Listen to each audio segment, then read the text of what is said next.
નમસ્કાર વિદ્યાર્થી મિત્રો, આજે નવા ચેપ્ટરની શરૂઆત કરીએ.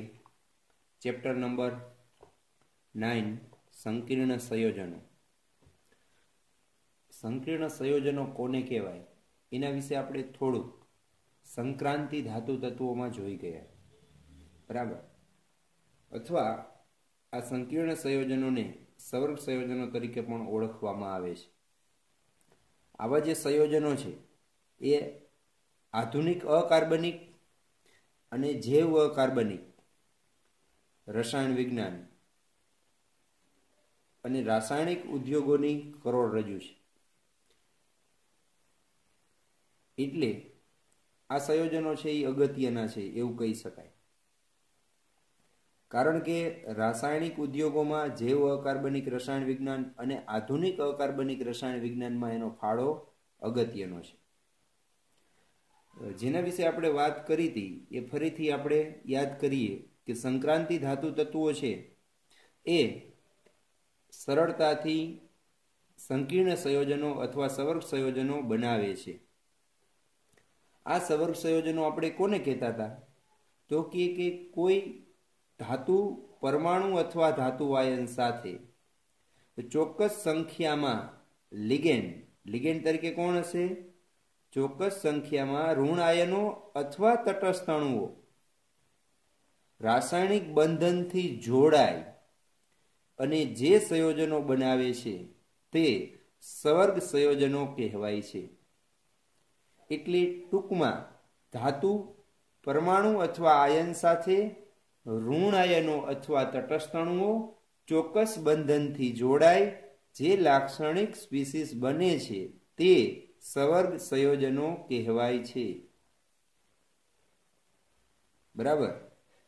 જૈવિક પ્રણાલીઓના આવશ્યક ઘટકોની ક્રિયાશીલતામાં રાસાયણિક બંધન અને આણ્વીય રચનાઓની નવી સંકલ્પનાઓએ ઊંડી સમજ પૂરી પાડી છે. આ સંયોજનો છે એનાથી ઘણી બધી સંકલ્પનાઓ છે એનું સ્પષ્ટીકરણ થયું છે, બરાબર. જેમાં ઉદાહરણ તરીકે જોઈએ તો ક્લોરોફિલ છે એ મેગ્નેશિયમનો સવર્ગ સંયોજન છે અથવા તો સંકીર્ણ સંયોજન છે. હિમોગ્લોબિન આપણે ખ્યાલ છે રુધિરમાં જે Fe નો સંકીર્ણ સંયોજન છે. વિટામિન B12 છે એ કોબાલ્ટનો સંકીર્ણ સંયોજન છે. આ સિવાય સંકીર્ણ સંયોજનો છે એ ધાતુ કર્મવિધિમાં, ઔદ્યોગિક ઉદ્દીપનની પ્રક્રિયામાં અને વૈશ્લેષિક પ્રક્રિયકો તરીકે અગત્યનો ભાગ ભજવે છે. આ ઉપરાંત વિદ્યુત ઢોળ ચડાવવામાં, વસ્ત્ર રંગકામમાં અને ઔષધીય રસાયણ વિજ્ઞાનમાં પણ સંકીર્ણ સંયોજનો છે એ અગત્યનો ભાગ ભજવે છે. તો આ સંકીર્ણ સંયોજનોની સામાન્ય વાત અને એ કઈ કઈ જગ્યાએ ઉપયોગી છે અથવા તો એની મદદથી કેવા પ્રકારના સંયોજનો અને પ્રક્રિયકો છે એ બનાવી શકાય છે એની સામાન્ય વાત છે એ કરેલી છે, બરાબર. હવે પ્રશ્ન નંબર 1 તરફ જઈએ કે સંકીર્ણ સંયોજનો માટે વર્નરનો સિદ્ધાંત.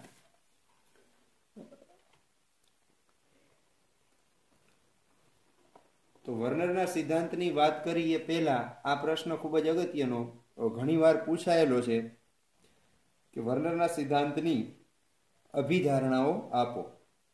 અભિધારણાઓ આપણે પછી જોઈએ, પણ વર્નરે શું પ્રયોગો કરેલા હતા અને એના આધારે એને કેવી રીતે અભિધારણાઓ આપેલી હતી એની માહિતી સૌ પ્રથમ છે એ દરેક માહિતી જોતા જઈએ. સ્વિસ રસાયણશાસ્ત્રી આલ્ફ્રેડ વર્નર કે જેને સવર્ગ સંયોજનના બંધારણ વિશેની માહિતી આપી હતી.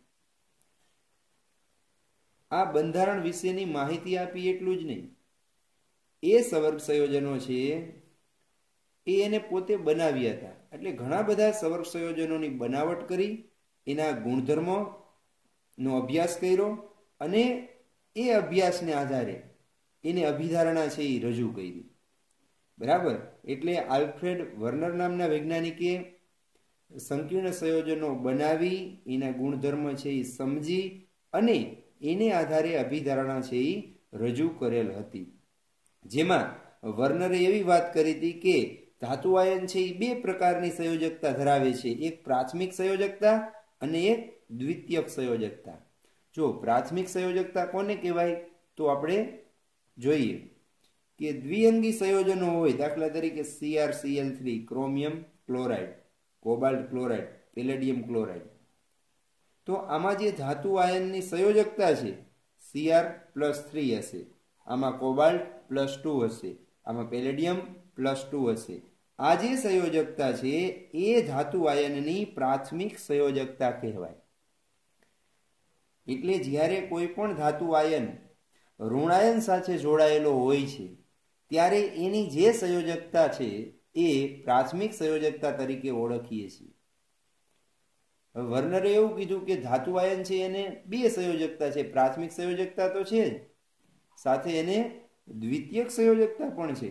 તો દ્વિતીયક સંયોજકતા એટલે તો કે એના માટે એને કોબાલ્ટ ક્લોરાઇડ અને એમોનિયા વચ્ચેની પ્રક્રિયાથી ઘણા બધા સંવર્ગ સંયોજનો બનાવ્યા અને એ સંવર્ગ સંયોજનોમાં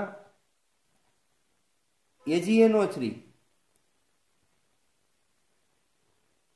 નું દ્રાવણ છે એ વધારે પ્રમાણમાં ઉમેરીને જોયું તો કેટલાક દ્રાવણોમાં AgCl છે એ અવક્ષેપિત થઈ શક્યા અને કેટલાક દ્રાવણમાં અવક્ષેપિત થઈ શક્યા નહીં।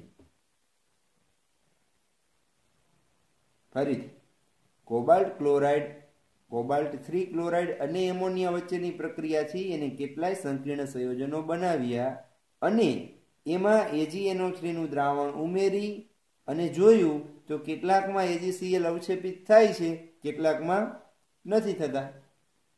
તો એના આધારે આપણે એવું કહી શકીએ કે દાખલા તરીકે પેલું સંયોજન બનાવ્યું COCl3 6NH3 પીળા રંગનું, COCl3 5NH3 જાંબુડિયો રંગ, COCl3 4NH3 લીલો રંગ, COCl3 4NH3 જાંબલી રંગ, બરાબર। આ બધા સંયોજનો છે આમાંથી બન્યા, દરેકનો એક એક મોલ લીધો।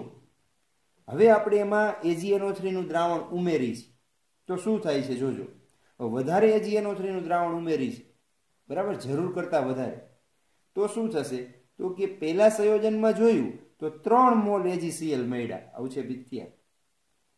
બીજા સંયોજનમાં જોયું તો 2 મોલ AgCl અવક્ષેપિત થયા। ત્રીજામાં જોયું તો 1 મોલ, ચોથામાં જોયું તો 1 મોલ AgCl છે અવક્ષેપિત થાય છે। હવે દરેકમાં કોબાલ્ટ 3 ક્લોરાઇડ જ હતો પણ બધામાં AgNO3 સાથેની પ્રક્રિયાથી જુદા જુદા પ્રમાણમાં AgCl છે એ અવક્ષેપિત થાય છે। તો આના આધારે આપણે એવું કહી શકીએ કે પહેલા સંયોજનમાં 3 મોલ AgCl અવક્ષેપિત થાય એનું કારણ એ હશે કે એમાં 3 Cl- છે મુક્ત થઈ શકે એવા હોવા જોઈએ। એટલે પ્રથમ બંધારણ છે આ પ્રકારનું હોવું જોઈએ, CONH3 6 ટાઈમ 6NH3, પછી એને ચોરસ બોક્સમાં દર્શાવી દઈએ, એ +3 આયન હશે અને 3 Cl- આયન છે એ છૂટા હશે, એટલે 3 Ag+ આની સાથે જોડાય અને 3 AgCl બનાવે છે। બીજું સંયોજન કેવું હશે તો કે એમાં 2 જ AgCl છૂટા પડે છે, 2 મોલ જ, તો એનો મતલબ શું, 2 Cl- 12 હશે તો સંકીર્ણની અંદર શું હશે 5 NH3 અને 1 Cl। આમાં એક જ છૂટો પડે છે તો 1 Cl છે એ સંકીર્ણની બહાર હશે અને બાકી 2 છે એ અંદર હશે। એવી જ રીતે 1 બહાર હશે, 2 છે એ અંદર હશે। એટલે ટૂંકમાં કહીએ તો કોબાલ્ટ સાથે 6 ની સંખ્યામાં અણુ જોડાય છે। જો અહીંયા 6 NH3, અહીંયા 5 NH3 અને 1 Cl, અહીંયા 4 NH3 2 Cl, 4 NH3 2 Cl। એટલે સીધી વાત એવી થઈ કે આમાંથી જે સંયોજનો બને છે એમાં કોબાલ્ટ સાથે 6 ની સંખ્યામાં સમૂહો અથવા અણુઓ જોડાય છે। એક બાબત આના ઉપરથી સ્પષ્ટ થઈ। બીજી બાબત, આ જે 6 ની સંખ્યામાં અણુઓ અથવા સમૂહો જોડાય છે એને ચોરસ બ્રેકેટમાં દર્શાવવામાં આવે છે। આ ચોરસ બ્રેકેટની અંદર રહેલા આયનો છે એ છૂટા પડતા નથી। એટલે જો અંદર જે Cl છે એ AgCl તરીકે અવક્ષેપિત થશે નહીં, બહાર જે Cl છે, ચોરસ બોક્સની બહાર જે Cl છે એ જ અવક્ષેપિત થાય છે। તો એનો મતલબ શું થયો? તો કે એનો મતલબ એમ થયો કે સંકીર્ણની અંદર એટલે આ ચોરસ બોક્સની અંદર ધાતુ આયન સાથે જેટલી સંખ્યામાં અણુઓ અથવા આયનો જોડાય છે એ એની દ્વિતીયક સંયોજકતા છે. સમજાણું? તો આ દરેક સંયોજનમાં ધાતુ સાથે 6 ની સંખ્યામાં NH3 જોડાણા તો એની દ્વિતીયક સંયોજકતા 6 થઈ. અહીંયા 5 NH3 ને 1 Cl ટોટલ 6 તો દ્વિતીયક સંયોજકતા 6 થઈ. અહીંયા 4 ને 2 તો દ્વિતીયક સંયોજકતા 6 થાય છે. પ્રાથમિક સંયોજકતા કેટલી? તો કે પ્રાથમિક સંયોજકતા તમે ગણશો તો કેટલી થશે? કોબાલ્ટનો ઓક્સિડેશનાંક +3 થાય તો પ્રાથમિક સંયોજકતા તો +3 જ છે, પણ દ્વિતીયક સંયોજકતા છે એ 6 થશે. સમજાણું? ખબર પડી? એટલે ફરીથી કહું કે કોબાલ્ટ 3 ક્લોરાઇડ અને એમોનિયા વચ્ચેની પ્રક્રિયાથી એને ઘણા બધા સંકીર્ણ સંયોજનો બનાવ્યા. આ બન્યા હાલો સંકીર્ણ સંયોજન. એનો અભ્યાસ કર્યો. અભ્યાસમાં શું કર્યું? એ દરેક સંકીર્ણ સંયોજનો દ્રાવણમાં વધારે પ્રમાણમાં AgNO3 ઉમેર્યું. વધારે પ્રમાણમાં AgNO3 ઉમેરે છે તો જોજો બધામાં Cl તો 3 જ હતા, પણ બધામાં એક સરખા AgCl ઉત્પન્ન થતા નથી. શું કામ નથી થતા? તો કે દરેક સંયોજન એવી રીતે બને છે કે જેમાં કોબાલ્ટ સાથે 6 સમૂહો અથવા આયનો જોડાયેલા રહે છે અને બાકી વધતા Cl આયનો છે એ સંકીર્ણની બહારની સાઈડમાં જોડાય છે. તો સંકીર્ણની અંદર જેટલી સંખ્યામાં ધાતુ આયન સાથે સમૂહો જોડાય એ સંખ્યાને એની દ્વિતીયક સંયોજકતા કહેવાય. બરાબર? તો આમની વચ્ચેની પ્રક્રિયાથી ઘણા બધા સંકીર્ણ સંયોજનો બની શકે અને ચોરસ બોક્સમાં ધાતુ આયન સાથે જે આયનો અથવા સમૂહો જેટલી સંખ્યામાં જોડાય છે એ એની દ્વિતીયક સંયોજકતા બને છે. સમજાણી વાત? તો આના આધારે વર્નરે સમજાવ્યું કે ધાતુ આયન છે એ 2 પ્રકારની સંયોજકતા ધરાવે, એક પ્રાથમિક સંયોજકતા અને એક દ્વિતીયક સંયોજકતા. બરાબર? સમજાઈ ગયું હશે? બરાબર. હવે વર્નરના સિદ્ધાંતની અભિધારણા જોઈએ જે વારંવાર પૂછાય છે. બાજુમાં એક ઉદાહરણ પણ હું લખી નાખું તો તમને ખ્યાલ આવશે. CONH3 6 time Cl3. હવે આ ઉદાહરણમાં જુઓ, કોબાલ્ટ છે એ ધાતુ આયન છે, આ તટસ્થ અણુ છે, એ ચોરસ બોક્સમાં ધાતુ આયન સાથે જોડાયેલો છે. બરાબર? તો કેટલા બંધથી જોડાયેલો છે? તો કે 6 બંધથી જોડાયેલો છે, એટલે એની દ્વિતીયક સંયોજકતા 6 થઈ. એટલે ફરીથી યાદ રાખશું કે દ્વિતીયક સંયોજકતા ગણવા માટે ચોરસ બોક્સની અંદર ધાતુ આયન સાથે જેટલા બંધ બને એ એની દ્વિતીયક સંયોજકતા કહેવાય. બીજું પ્રાથમિક સંયોજકતા તો કે ધાતુ આયનનો જેટલો ઓક્સિડેશન આંક હોય એ એની પ્રાથમિક સંયોજકતા થાય. આમાં તમે ઓક્સિડેશન આંક ગણશો એટલે કોબાલ્ટનો ઓક્સિડેશન આંક +3 આવશે તો એની પ્રાથમિક સંયોજકતા છે એ 3 થશે. ક્લિયર? ઓકે, ચાલો પેલો મુદ્દો જોઈએ વર્નરના સિદ્ધાંતની અભિધારણાનો. સવર્ગ સંયોજનોમાં ધાતુઓ 2 પ્રકારની સંયોજકતા દર્શાવે છે. એમાં એક પ્રાથમિક સંયોજકતા અને બીજી દ્વિતીયક સંયોજકતા. પહેલો મુદ્દો પૂરો, આ સમજાઈ ગયો. બીજો મુદ્દો, હવે પ્રાથમિક સંયોજકતા છે એનાથી જોડાયેલ ઋણ આયનોનું આયનીકરણ થઈ શકે છે. એટલે પ્રાથમિક સંયોજકતાથી જે જોડાયેલા હોય એ દ્રાવણમાં આયન સ્વરૂપે છૂટા પડી શકે, એટલે એ આયનીકરણ પામે છે. દાખલા તરીકે અહીંયા પ્રાથમિક સંયોજકતાથી કોણ જોડાયેલું છે? Cl. તો આ Cl છે એ આયનીકરણ દરમિયાન મુક્ત થશે. આનું આયનીકરણ થશે તો શું થશે? ચોરસ બોક્સમાંથી આયનો અથવા અણુઓ છે એ છૂટા પડતા નથી. આ ચોરસ બોક્સ આખે આખું એક આયન રહેશે અને આમાંથી Cl- આયન 3 છે તો 3 Cl- આયનો છૂટા પડશે. બરાબર? તો ટોટલ કેટલા આયનો છૂટા પડ્યા? આ 3. તો ટોટલ 4 આયનો છે એ છૂટા પડે છે, એક સંકીર્ણ આયન અને 3 Cl માઇનસ આયન. એટલે કે પ્રાથમિક સંયોજકતા છે એ આયનીકરણ પામી શકે છે. એથી આગળ વાત કરીએ તો આ પ્રાથમિક સંયોજકતા છે એ શેના વડે પૂર્ણ થાય છે અથવા સંતોષાય છે? તો કે ધાતુ આયન તો ધન હશે તો એ ઋણ આયન વડે જ સંતોષાશે. તો આપણે એમ કહી શકીએ કે પ્રાથમિક સંયોજકતા છે એ ઋણ આયન વડે સંતોષાય છે. સમજાઈ ગયું પ્રાથમિક સંયોજકતાનું? ત્યાર પછી જોઈએ દ્વિતીયક સંયોજકતા.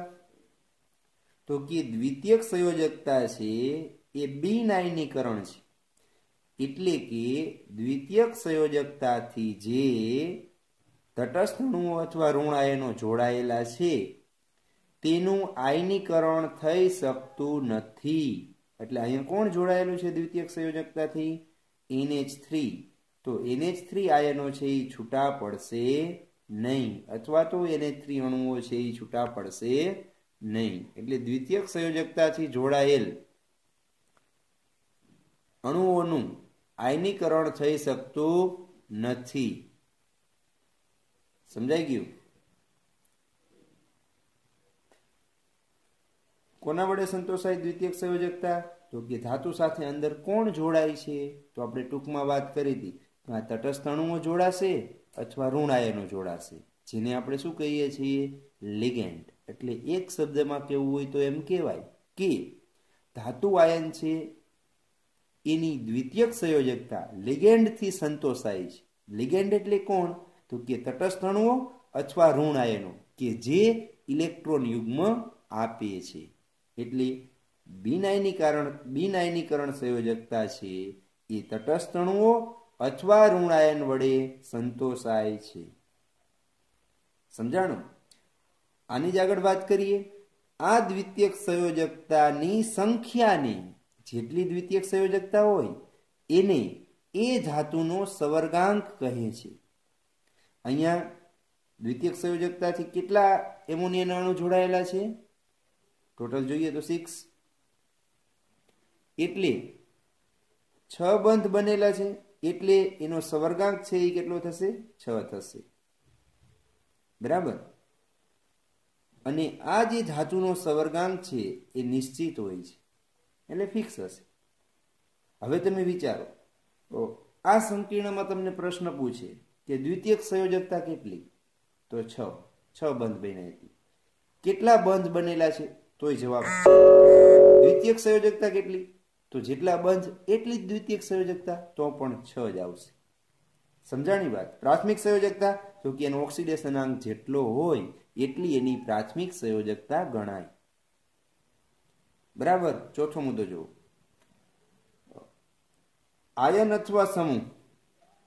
અહીંયા સમૂહ છે NH3, જે ધાતુ સાથે દ્વિતીયક બંધથી જોડાયેલ છે. આ ધાતુ સાથે દ્વિતીયક બંધથી જોડાયેલ છે. તેમની જુદી જુદી સવર્ગાંકને અનુરૂપ લાક્ષણિક અવકાશીય ગોઠવણી ધરાવે છે. તો આ જે અણુ છે એ આ ધાતુના સવર્ગાંકને અનુરૂપ એ જુદી જુદી અવકાશમાં ગોઠવણી ધરાવે છે. એટલે જુદી જુદી ગોઠવણી બનાવી શકે છે. આવી જે જુદી જુદી અવકાશીય ગોઠવણી બને છે એને સવર્ગ પોલીહેડ્રા કહે છે, અથવા તો સવર્ગ બહુતલીય કહેવાય છે.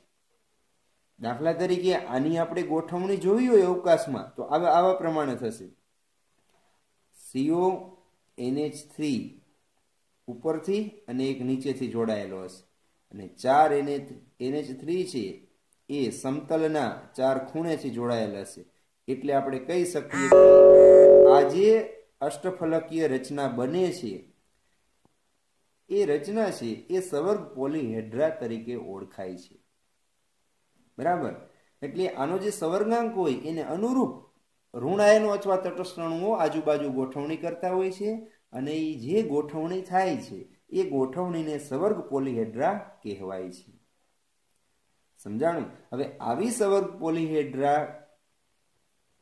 જે છે એમાં મોટા ભાગની એની ભૌમિતિક રચના કાં અષ્ટફલકીય જોવા મળશે, કાં સમચતુષ્ફલકીય, અને કાં સમચોરસ જોવા મળશે. એટલે આવા ભૌમિતિક આકારો છે એ વધારે પ્રમાણમાં જોવા મળતા હોય છે. બરાબર. જેમાં દાખલા તરીકે આ ઉદાહરણો જોઈએ, CONH3 6 time plus 3, COClNH3 5 time plus 2, COCl2NH3 4 time plus 1.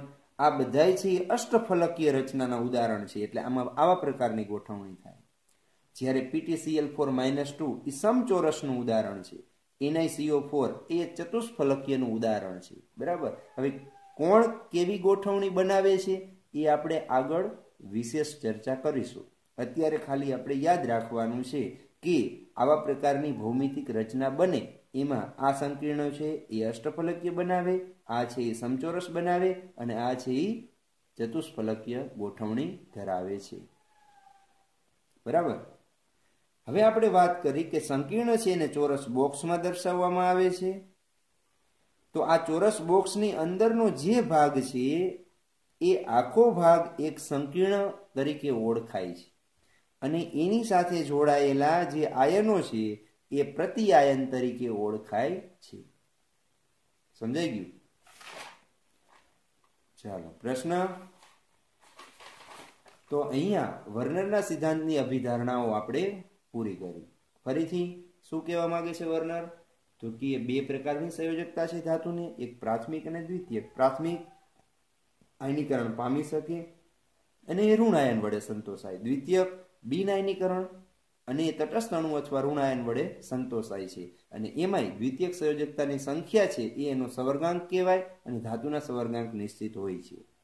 ચોથો મુદ્દો જોયો કે ધાતુ આયન સાથે આયનો અથવા અણુઓ છે એ ચોક્કસ અવકાશીય ગોઠવણી દર્શાવે છે. એ ચોક્કસ અવકાશીય ગોઠવણી છે એને સવર્ગ પોલીહેડ્રા તરીકે ઓળખવામાં આવે છે. આવી સવર્ગ પોલીહેડ્રામાં અષ્ટફલકીય, ચતુષ્ફલકીય અને સમચોરસ રચના છે શકે છે, જેના ઉદાહરણો છે એ આપણે જોયા. બરાબર. હવે જોઈએ દ્વિક્ષાર અને સંકીર્ણ વચ્ચેનો તફાવત. જો હવે દ્વિક્ષાર અને સંકીર્ણ આ બે વચ્ચે તફાવત શું?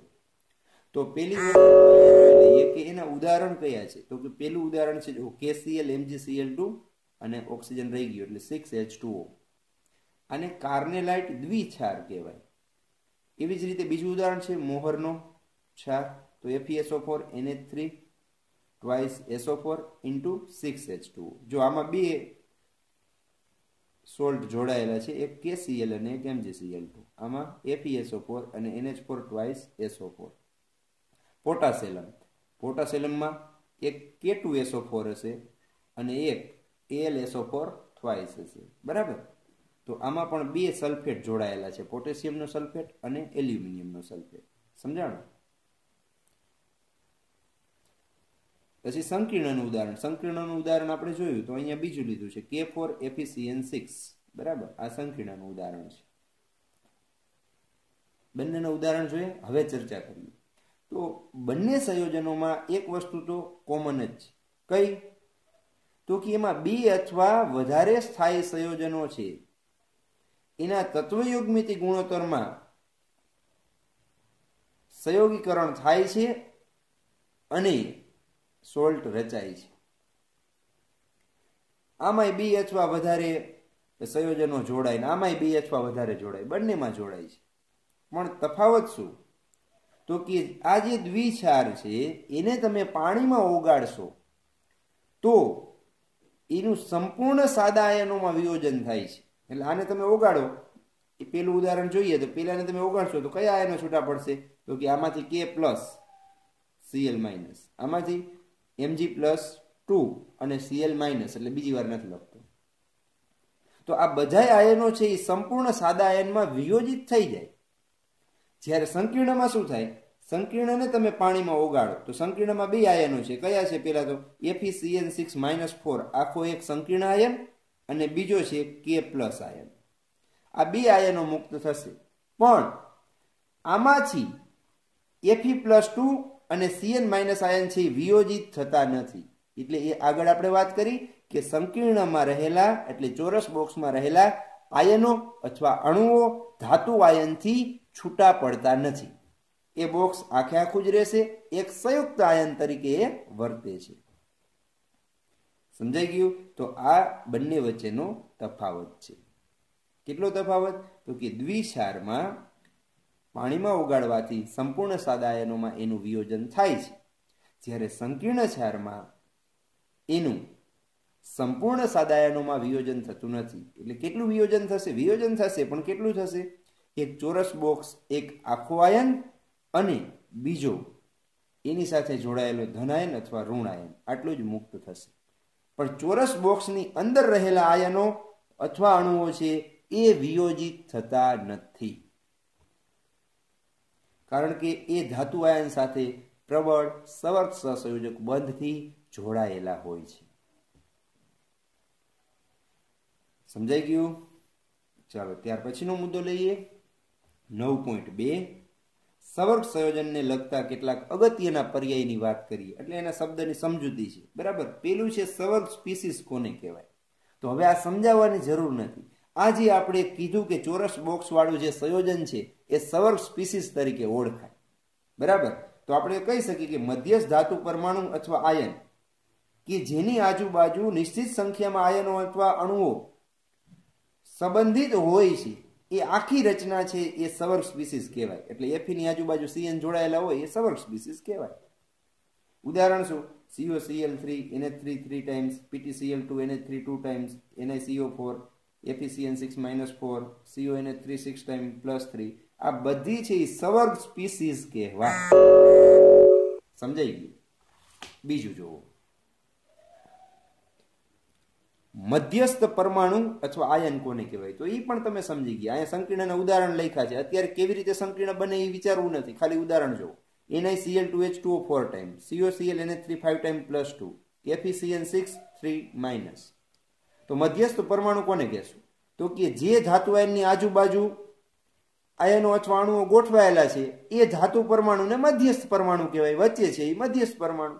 આમાં Ni+2 મધ્યસ્થ પરમાણુ હશે, આમાં CO+3 હશે, આમાં Fe+3 હશે. સમજાઈ ગયું? આ બધા મધ્યસ્થ પરમાણુ છે એ ધન વીજભારિત છે, એટલે લુઈસ એસિડ તરીકે વર્તે છે.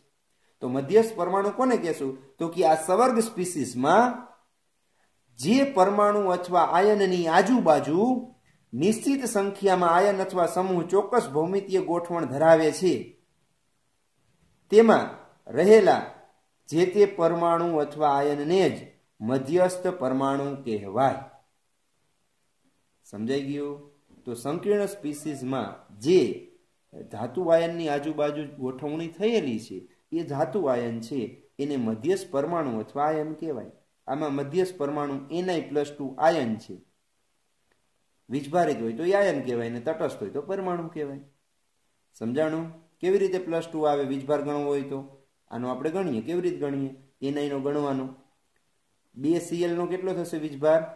1Cl નો -1, તો 2 નો -2. વધતા H2O નો કેટલો થશે? 1H2O નો 0, તો 4H2O નો 0 જ થશે. બરાબર. કેટલા લખવાના? બરાબર સંકીર્ણ ઉપર જેટલો વીજભાર હોય એટલા લખવાના. અહીંયા કાંઈ નથી તો 0 લખવાના. કેટલા થશે? +2. આ 0 થશે, આ -2 છે એ સામે જાય તો કેટલા થશે? +2. એટલે Ni નો વીજભાર થશે +2. ઓકે, આગળનું નેક્સ્ટ લેક્ચરમાં જોશું. Thank you.